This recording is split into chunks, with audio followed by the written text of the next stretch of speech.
Mães narcisistas. Eu estou aqui com o Dr. Douglas Amorim, é psicólogo, né, trabalha já há 10 anos com esse tema, então tem propriedade para nos auxiliar a entender um pouco desse universo. Dr. Douglas, primeiro, bom dia, muito obrigado pela sua presença. Obrigado pelo convite e sempre à disposição. O que são mães narcisistas? Quando a gente está falando de mãe narcisista, nós estamos falando do quê? É muito importante a gente falar sobre um assunto como esse, porque nós vivemos uma sociedade em que nós santificamos a paternidade e a maternidade, né? A gente não deve esquecer que nós estamos lidando com pessoas, e como pessoas, né, elas incorrem ao erro, elas incorrem na possibilidade de cometerem erros. E quando se trata de um perfil narcisista, esse erro ele é mais corriqueiro, ele é mais pensado, ele é mais estrategicamente elaborado para controle dos filhos, para fazê-los de alguma forma servir esta pessoa. Eu começo explicando assim para poder explicar justamente responder justamente a sua pergunta. O transtorno de personalidade narcisista, ele é configurado, segundo os grandes teóricos, configurado como uma espécie de trauma que constrói a partir da infância. E esse trauma, né, dentro dessas pessoas que possuem um transtorno de personalidade narcisista, funciona da seguinte forma: quando essas crianças estão se desenvolvendo, elas negam para si mesmas emoções que são desconfortáveis, como frustração, como tristeza, como decepções. Então o que elas fazem? Elas criam uma espécie de falso eu que não sente.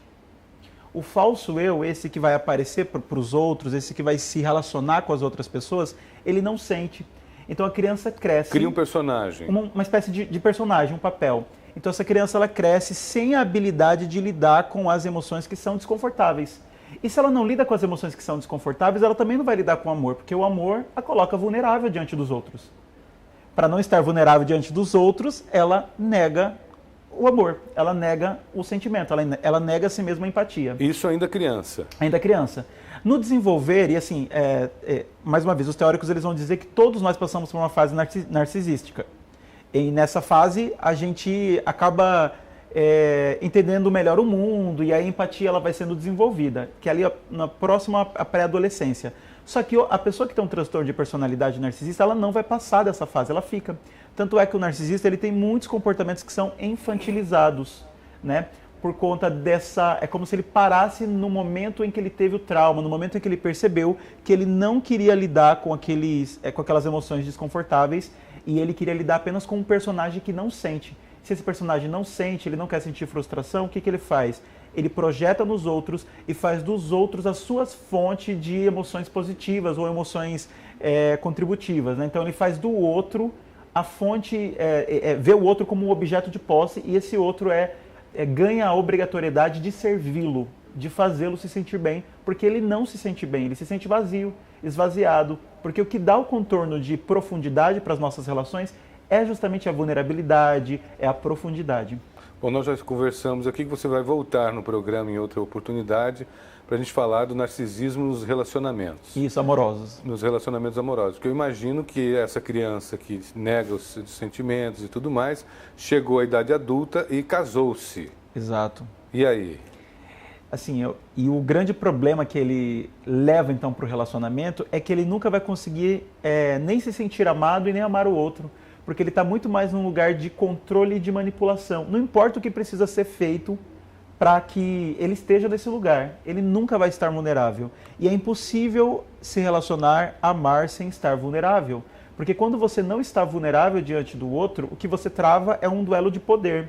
E se o narcisista que falta empatia se relaciona com uma pessoa que tem empatia, a pessoa que tem empatia vai estar sempre à mercê do narcisista. Porque o narcisista nunca se distrai com o próprio sentimento, ele está sempre atento para continuar nesse lugar de poder. Aí vieram os filhos, chegamos no ponto do início da nossa conversa. Ótimo.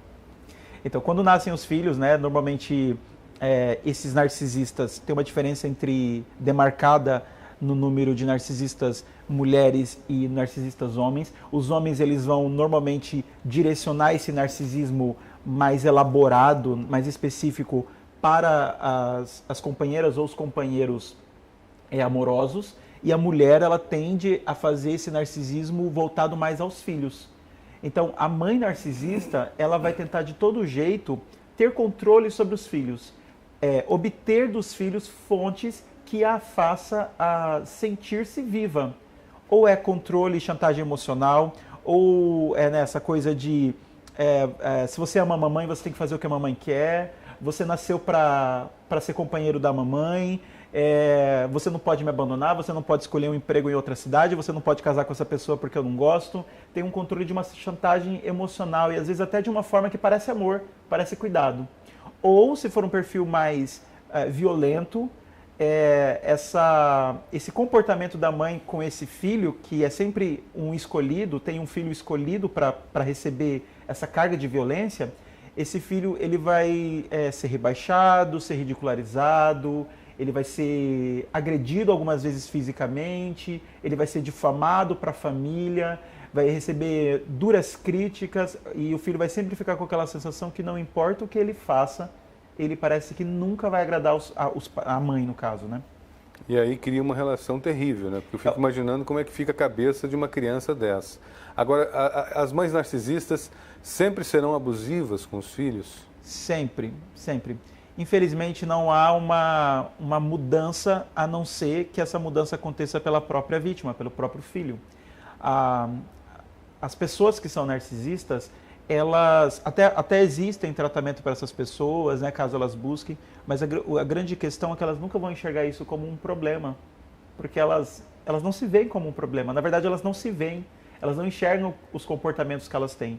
Então elas projetam nos outros e a crueldade sempre vai estar nos filhos. Então essa mudança, ela raramente acontece, é muito difícil acontecer, a não ser a vítima ganhar consciência do que ela está vivendo, e aqui começa o processo de saída, de libertação. A vítima, ela compreende o que está acontecendo, ela consegue fazer uma leitura de tudo que ela viveu na vida dela até ali, e aí ela consegue fazer escolhas melhores de como ela vai inserir essa pessoa na sua própria vida, ou até decidir se quer cortá-la, manter um contato zero. Qual é o mais saudável? O contato zero ou manter esse relacionamento? O mais indicado seria o contato zero, mas nós estamos falando de mães, né? E a nossa sociedade, né, tem nossa sociedade é uma sociedade maternal, né? Então o mais adequado seria o contato zero. Só que como nós estamos falando de mãe, é possível aprender habilidades para poder manter esse relacionamento no lugar em que você tire o poder de você sobre esta mulher. Doutor, conta pra gente um pouquinho da história do Narciso. Ótimo. De onde vem o narcisismo? Ótimo. Né? É legal você perguntar isso, porque as pessoas ainda têm uma ideia de narcisismo diferente, né? Sim. As pessoas têm uma ideia de narcisismo do sujeito que está se arrumando na frente do espelho, né? E que cuida da própria aparência, né? E isso pode ser uma marca, né, do narcisismo, porque tem a ver com a imagem. O narcisista, ele é muito apegado à própria imagem, ele morre de medo de ser descoberto. Porque Narciso é aquele lá que viu sua imagem. Viu sua imagem e aí ele... No lago, né? Isso, aí ele paralisa, né? Ele se torna pedra e ele morre diante no próprio lago, né? Ali na beira do lago. Tem algumas versões que vai dizer... Né? Mitologia grega. Isso, mitologia grega. Tem algumas versões que vai dizer que ele morre afogado dentro do lago, tem outras que dizem que ele morre por inanição, né? Então ele fica congelado na própria imagem. Se olhando até morrer. Até morrer, daí não se alimenta, não toma água, né? Então, para explicar para as pessoas brevemente sobre a mitologia, Narciso era um rapaz que era muito belo, só que ele foi amaldiçoado porque ele não podia saber, ele não podia ter informação de que ele era belo. Ele não poderia ter informação de que ele era uma pessoa atraente. Ele percebia que as pessoas tinham um olhar diferente sobre ele, que ele tinha ali uma certa vantagem de outras pessoas, e os seus pais, eles entendem que eles teriam que cuidar para o resto da vida para que ele nunca se deparasse com a sua própria imagem, né? Então, eles mantinham ali espelhos que eram meio embaçados para ele olhar para a imagem, mas não exatamente contemplar, porque ele tinha recebido essa maldição através de uma outra deusa. E aí, certo dia, ele está diante do lago, e ele chega diante do lago, né? E aí ele ouve um chamado, que é Eco. Essa Eco, a gente pode dizer que são as vítimas, porque a Eco era uma ninfa que ela tinha uma necessidade muito grande de se sentir amada pelo outro. Ela, na verdade, só podia se sentir bem se ela se sentisse amada pelo outro. Então ela encontra quem? Narciso, um sujeito extremamente arrogante, que não amava ninguém, que tinha ali uma construção para si mesmo de independência emocional, porque ele não se importava o que as pessoas pensavam sobre ele, porque ele tinha a ideia de que ele era bonito, mas ele só não tinha visto a própria imagem. Não sabia o quanto. O quanto. E quando ele encontra Eco, está estabelecida uma relação abusiva, né? Porque Eco com essa necessidade profunda de ser amada e Narciso com essa incapacidade de entregar o amor, de amar alguém. E aí, nesse momento em que ele está ali perdido na floresta, né, ouvindo a voz de Eco, Eco ouve ela ouve o próprio grito por Narciso, ela ouve como um eco dentro de uma caverna. E ela entra dentro dessa caverna, se perde nessa caverna pela própria voz, pela própria necessidade de ser amada, e ela também morre dentro da caverna, enquanto Narciso está procurando essa voz, e ele encontra o lago, e ali então ele contempla até a morte a própria imagem. Que tragédia. É uma tragédia grega. Tragédia grega. É verdade. Agora, as mães narcisistas, elas impõem condições para amar? Impõem. Na verdade, que não é amor, né? Porque quando o amor ele não tem imposição, mas o amor, né, da mãe narcisista é com condições. Então, o que ela faz quando ela é contrariada? Quando os filhos agem de modo autônomo, tomam decisões que não foi ela que tomou, ela pune esses filhos com silêncio, elas punem esses filhos com, né, se afastando, ou elas punem esses filhos simplesmente fingindo que eles não existem dentro do ambiente, não olhando para eles, ou realmente sendo agressivas, difamando para a família, difamando para os amigos, ameaçando que vai fazer exposições na internet, que vai na escola, que vai aqui, e algumas de fato até fazem. A grande maioria não faz porque elas têm um apego à própria imagem. Então, se elas fizerem, elas vão se tornar uma pessoa ruim diante do outro. E elas não querem que as pessoas descubram. A máscara vai cair. A máscara vai cair. Então, ela não quer que isso aconteça. Então, esse amor é através de condições, chantagens emocionais e ameaças. Doutor, existe alguns pontos assim que a pessoa pode identificar se a mãe é uma narcisista ou não? Sim, e o principal deles é como você se sente diante da sua mãe. A culpa, você sente muita culpa. Por exemplo, tem pacientes que me procuram, por exemplo, que dizem: eu não consigo fazer uma viagem sem culpa, porque no meio da viagem eu penso, eu estou aqui, mas a minha mãe está lá só. Eu já desisti de um trabalho em outra cidade, porque a minha mãe disse que eu ia abandoná-la. Olha, já terminei um relacionamento porque minha mãe falou que não era para mim, era uma pessoa boa. Eu penso ainda sobre esse relacionamento. Então, o que vai definir é como você se sente. E o principal sentimento é culpa. Culpa, desconforto na presença, você sente que você precisa esconder coisas, porque se você fala, aquilo é usado contra você de alguma forma. São essas as principais características, né, ou indícios de que você tem, sim, uma mãe narcisista. O Juarez Fiel, que é o nosso colega de bancada aqui, tem uma pergunta para o senhor. Vamos a ele. Juarez Fiel, com você. Dr. Douglas, eu imagino que muitas mães que estão nos assistindo, de repente elas sentem um pouquinho de narcisismo no modus agendi dela. Como o Luiz Fernando já lhe perguntou se há tratamento. Mas isso são picos ou é um modus agendi constante da mãe narcisista? Ótima pergunta, ótima mesmo. Eu também recebo às vezes pessoas desesperadas, né? Eu li seu texto lá no Instagram e eu fiquei desesperado, eu acho que eu sou... Eu brinco com as pessoas, só de você ter essa necessidade, né, de se perguntar se você já disse que você não é. Talvez você tenha algumas características. Isso é trabalhável, isso é possível ser reduzido. Às vezes mães de primeira viagem, sabe, que tem aquele desejo de ser uma ótima mãe, acabam ultrapassando um ponto, né, acaba ali exagerando nos cuidados e aí acabam se tornando um pouco mais controladoras. Então, se você percebe que você tem algumas características, busque ajuda, vai falar sobre isso, converse sobre isso com outras mães, com suas amigas, né, com sua mãe. Entenda um pouco essas características e assim, vai estudar, vai ler sobre isso, vai pesquisar, porque quanto mais você souber de características, mais fácil fica para você cuidar de si mesma nesses comportamentos. A literatura é bem pobre, né, em relação a esse tema. São poucos os livros, né? É muito pobre, muitos dos artigos que eu leio são em inglês ou em alemão, que tem um estudo na Alemanha muito forte sobre isso.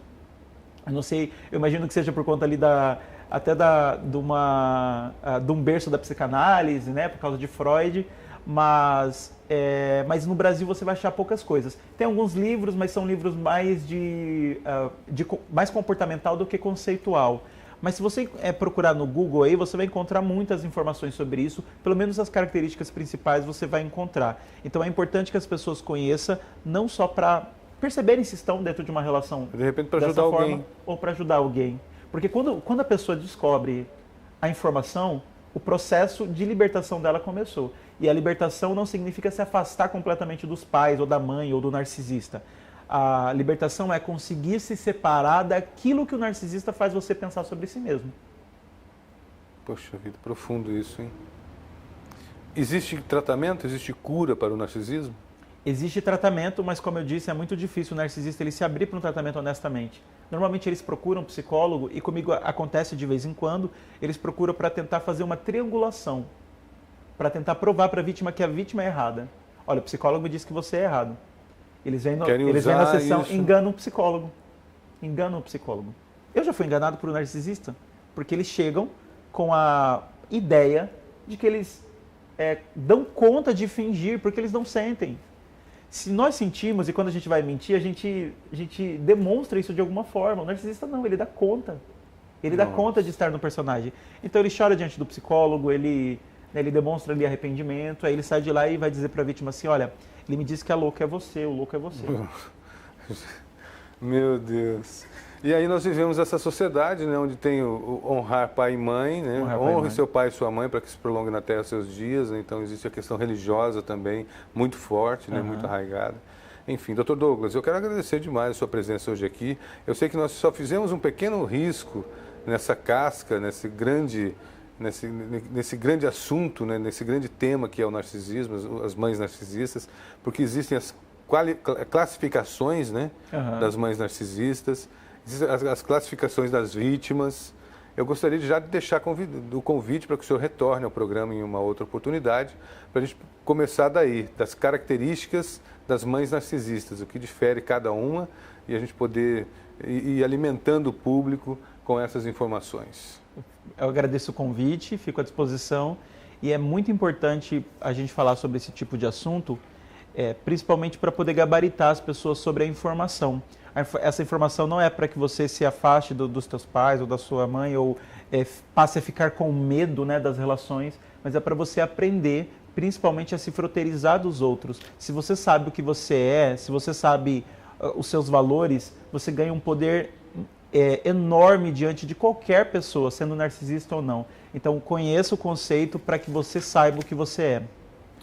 Conversei aqui com o psicólogo Douglas Amorim. Dr. Douglas, mais uma vez, obrigado. Sucesso. Obrigado, boa tarde a todos. Obrigado pelas informações.